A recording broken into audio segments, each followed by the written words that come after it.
প্রিয় শিক্ষার্থীরা, আমরা এখন এই ভিডিওতে এই যে বীজগাণিতিক সংখ্যামালার গুণ শিখবো। ঠিক আছে, আমরা এখানে এই যে x square minus 3x plus 5k plus 5x plus 9 দিয়ে গুণ করবো।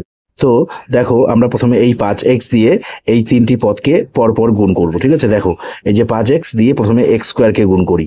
তো এখানে দেখতে পাচ্ছি আমরা এই যে এখানে সহগ সংখ্যা রয়েছে 5, আর এখানে সহগ সংখ্যা কিছু নেই, কিন্তু এখানে 1 রয়েছে। ঠিক আছে, 1 চল সংখ্যার সামনে 1 লেখা থাকে না, তো এখানে 1 রয়েছে সহগ সংখ্যা, এখানে সহগ সংখ্যা রয়েছে 5।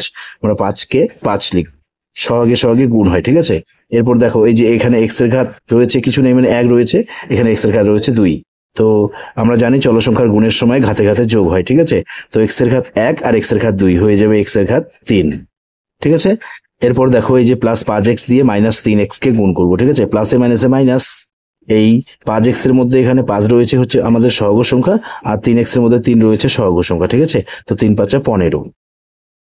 এরপর দেখো এখানে x এর ঘাত 1, এখানেও x এর ঘাত 1, তো x এর ঘাত 1 x এর ঘাত 1 আমরা যদি গুণ করি আমরা পাবো x এর ঘাত 2। ঠিক আছে, ঘাতে ঘাতে যোগ হয়। এরপর এই প্লাস 5x দিয়ে এই প্লাস 5 কে গুণ করতে হবে। ঠিক আছে, প্লাসে প্লাসে প্লাস, এখানে সহগ সংখ্যা 5, এখানে সহগ সংখ্যা 5, 5 5 25, এখানে x রয়েছে, এখানে x নেই। ঠিক আছে, তাহলে x এ থাকবে।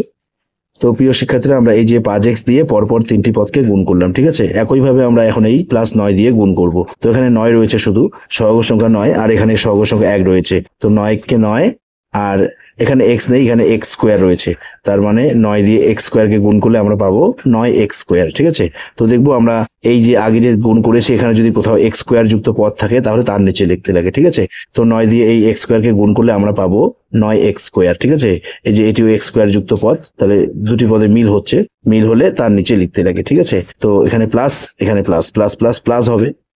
এরপর প্লাস 9 দিয়ে এই মাইনাস 3x কে গুণ করি, প্লাসে মাইনাসে মাইনাস, 3 নং 27, সহগে সহগে গুণ হয়, 3 নং 27 আর x, এখানে x রয়েছে, এখানে x নেই। ঠিক আছে, তাহলে 3 নং 27x মাইনাস 27x, তো এই যে এখানে x যুক্ত পদ রয়েছে, তাহলে এখানে লিখতে হবে মাইনাস 27x।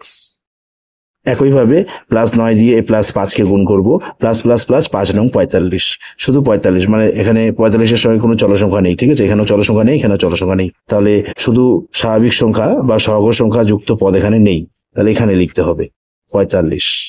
ঠিক আছে, এখন আমরা এটা যোগ বিয়োগ যদি করা যায়, যোগ বিয়োগ করতে হবে। 5x কিউব, এখানে কোনো পদ নেই, তাহলে 5x কিউব বসবে, প্লাসে মাইনাসে মাইনাস, মানে বিয়োগ করতে হবে। 15টি x স্কোয়ার থেকে 9টি x স্কোয়ার বিয়োগ করলে আমরা পাবো 6টি x স্কোয়ার। ঠিক আছে, এখানে আমাদের বড় সংখ্যার চিহ্ন লিখতে হয়। ঠিক আছে, এখানে দেখতে পাচ্ছি আমরা 15x স্কোয়ার বড় সংখ্যা, তাহলে তার চিহ্ন রয়েছে মাইনাস, মাইনাস লিখতে হবে। এরপর প্লাস 25x মাইনাস 27x। ঠিক আছে, প্লাসে মাইনাসে মাইনাস বিয়োগ করতে হবে, 27টি x থেকে 25টি x বিয়োগ করলে 2টি x হবে, বড় সংখ্যার চিহ্ন মাইনাস লিখতে হবে।